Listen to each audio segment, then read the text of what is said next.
দেখো বন্ধুরা, আজকে বাড়িতে লোটে মাছ নিয়ে এসছে। লোটে মাছটা কিভাবে রান্না করব তোমাদের সঙ্গে একটু শেয়ার করে নেব। প্রথমে মাছটা কেটে ভালো করে ধুয়ে নুন হলুদ মাখিয়ে নিয়েছি। এবার কড়াইতে তেল দিয়ে একটু চিনি দিয়ে দিয়েছি। চিনিগুলো লাল লাল করে ভাজা হয়ে গেছে। তারপর পেঁয়াজগুলো দিয়ে দিলাম।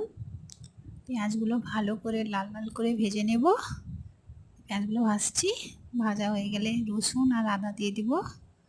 এবার আদা রসুনগুলো ভালো করে ভাজবো। ভাজা হয়ে গেলে টমেটো দিয়ে দিব।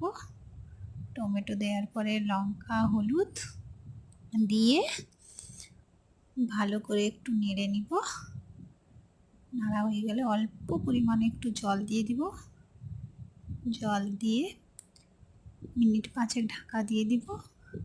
ঢাকা দেওয়ার পরে দেখো বন্ধুরা, ফ্লেভারটা কি সুন্দর এসছে।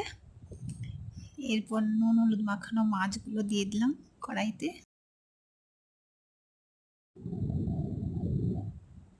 ভালো করে একটু নেড়ে নিলাম মাছ দেওয়ার পরে। তারপর দেখো রেডি হয়ে গেছে। এরপর কাঁচা লঙ্কা আর গরম মশলা দিয়ে নামিয়ে নিব। তার আগে আমি রান্না করে ফেলেছিলাম ইলিশ মাছের টক, পমফ্রেট মাছের ঝাল দেওয়া, শাক ভাজা। দেখো আমার খাওয়া